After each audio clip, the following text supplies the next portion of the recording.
Hello everyone, this is David, and tonight's movie that we watched is the movie The Relic. Now, this one has a weird place in my sort of film canon, if you will.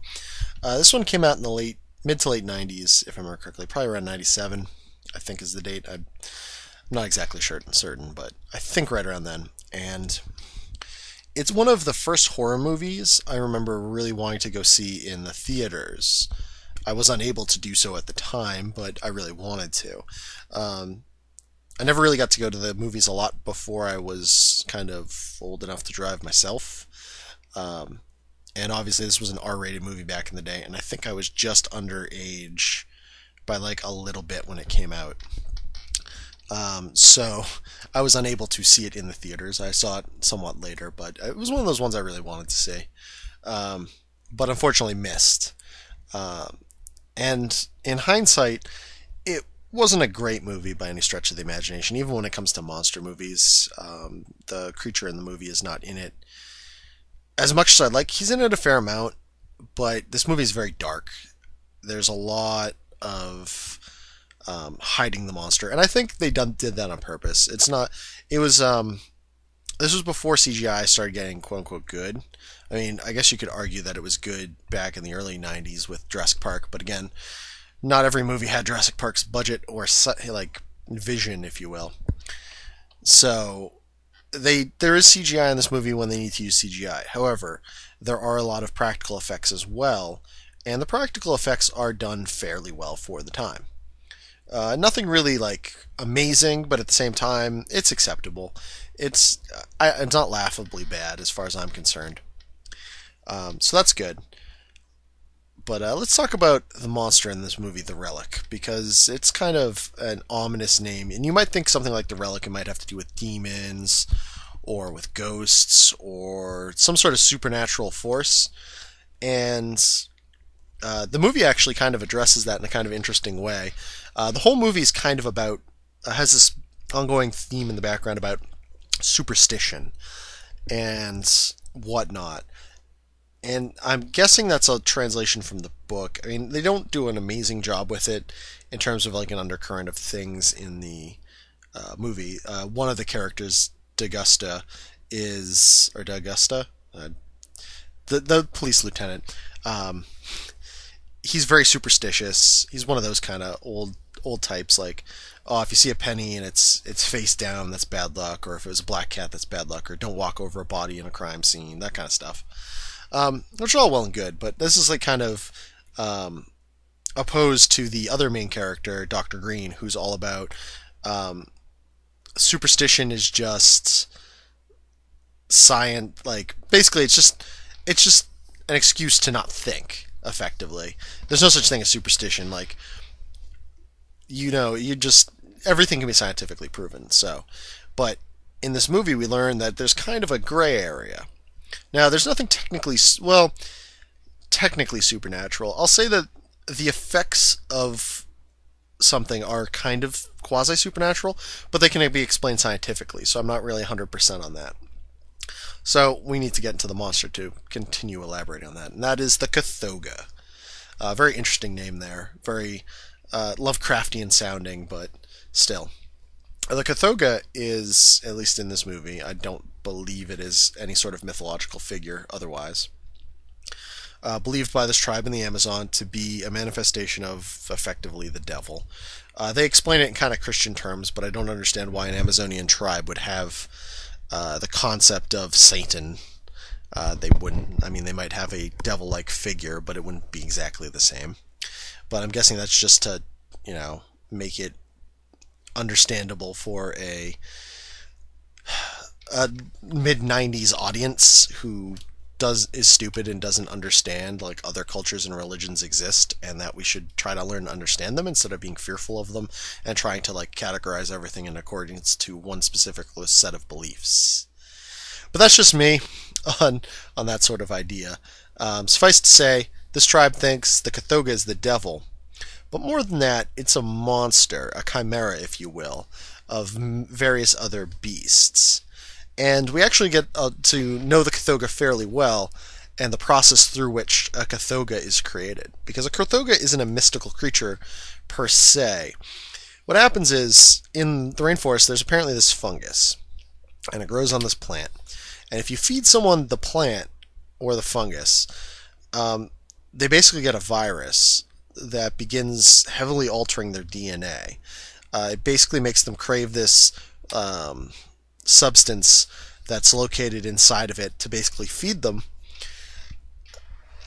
Which I don't remember exactly what it is, but it's something produced by the hypothalamus gland in the human body. But suffice to say, it's in much more concentrated amounts in the fungus that grows on the leaves.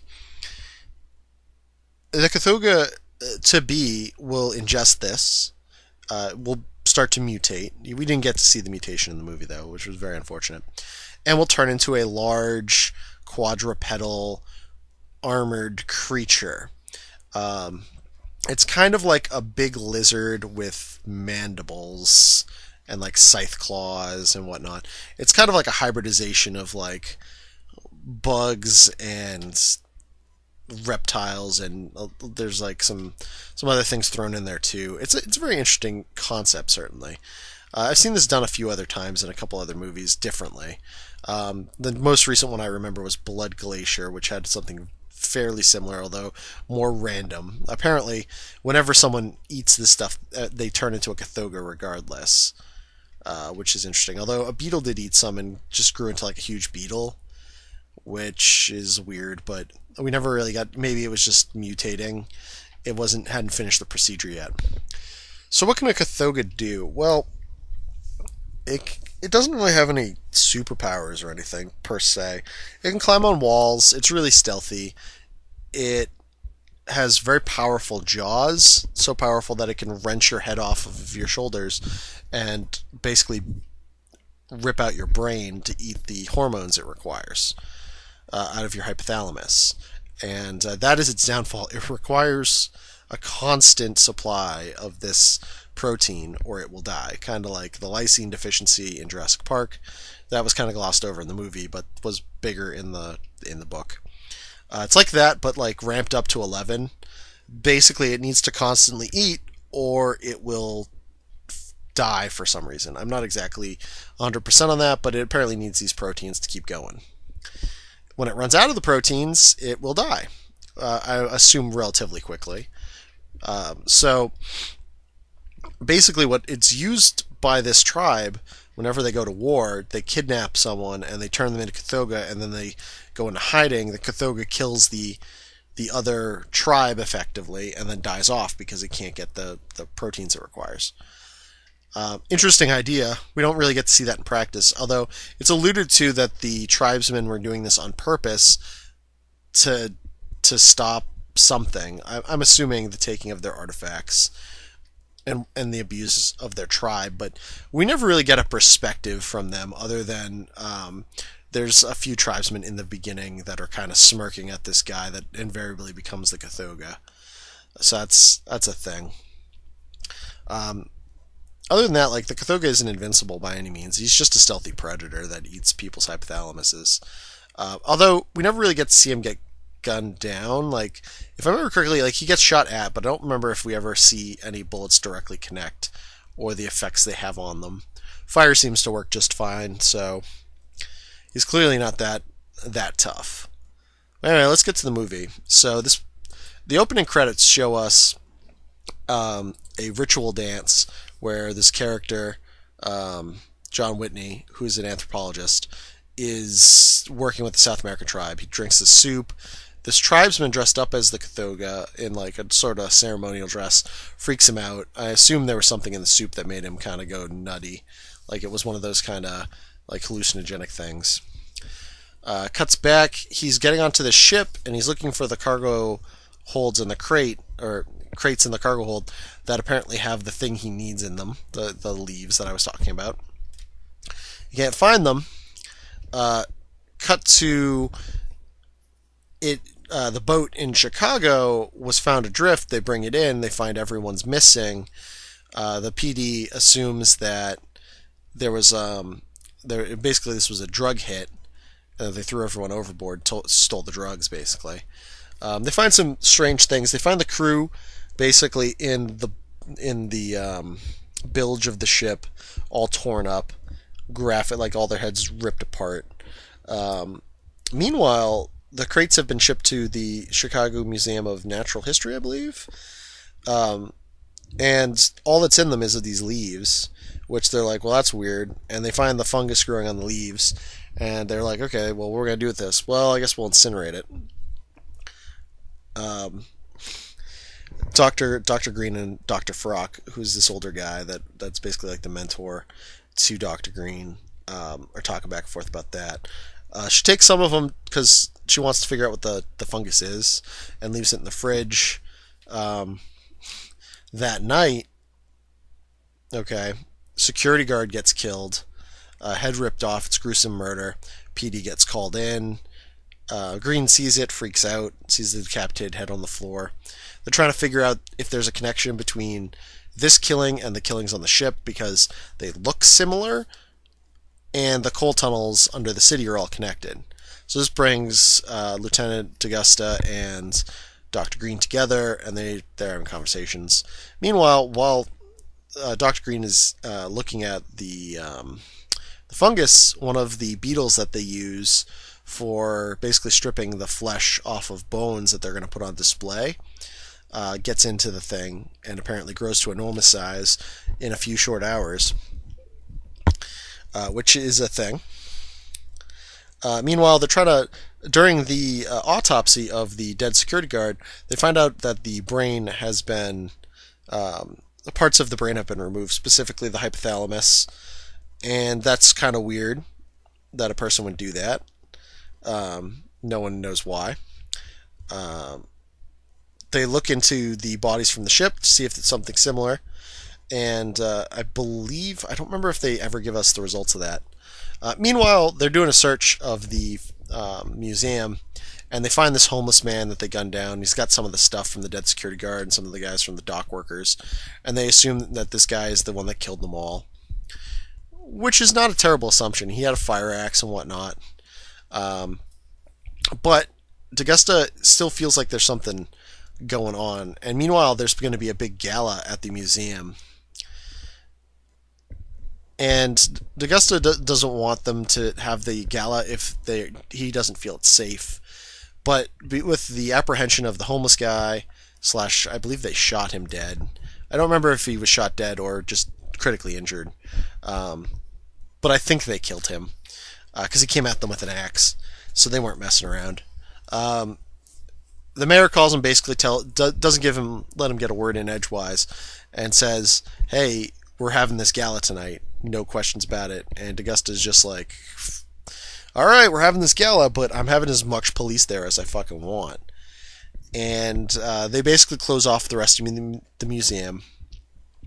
There's a guy that's like a rival for Dr. Green who's going out for her grant, who's this real sleazeball. I forget his name, but he's this real sleazy guy.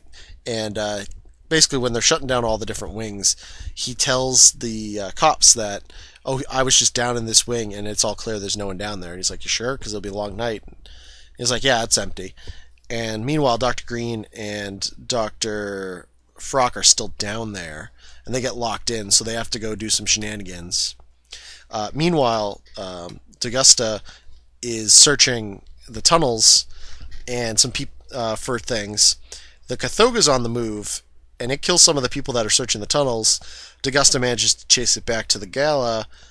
The Kothoga attacks in the middle of the gala event, kills a bunch of people. Well, it doesn't actually kill people yet. A body drops down of one of the dead police officers. Everyone panics. Because everyone panics, stuff breaks, and the place goes into lockdown mode. When it goes into lockdown mode, basically you have like a couple minutes to get out before these giant like metal security doors shut. Don't know why there's not an override for that, but okay. There were clearly people in the security offices like watching this stuff, so you would think they'd be able to be like, "We're not going to let the security doors all drop because there's still people in there and they're not obviously not stealing things." But anyway, so a bunch of people get locked into the museum. The Kothoga shows up. It starts eating people, like you'd expect it to. D'Augusta tells them to go through the tunnels. They go through the tunnel. Some of them go through the tunnels, some don't. Some of them get picked up, like most of them get picked off. The mayor and his wife and a couple other people make it out alive. Dr. Green makes it out alive. D'Augusta makes it out alive. Before there's a showdown with the Kothoga, where Dr. Green basically shows down with it, and apparently she had some sort of relationship with John Whitney, who was the person who became the Kothoga, and basically it remembers her for some reason, and doesn't immediately kill her. She uses that moment to basically douse it in flammable liquid, and then lights it on fire while she ducks into basically like a storage container to shield herself from the blast, because apparently there's a giant blast now. And the Kothoga is destroyed, and the day is saved. That's my very abridged version of the movie. I'd say it's very atmospheric, very dark, and it's not a bad ride. Certainly, I'm gonna give this one. I'm gonna give it 3.5 out of 5. It's above average, but it does lack a certain like push to make it really memorable to me. I really wanted to love this, and I just have a fondness for it. I like it. It's an okay movie.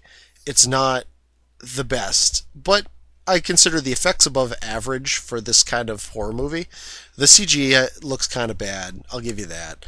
But it's, the mid to late 90s in a low budget horror movie. Well, relatively low budget horror movie. It's not going to be great. You know? That being said, the idea of the Kothoga is a very interesting one.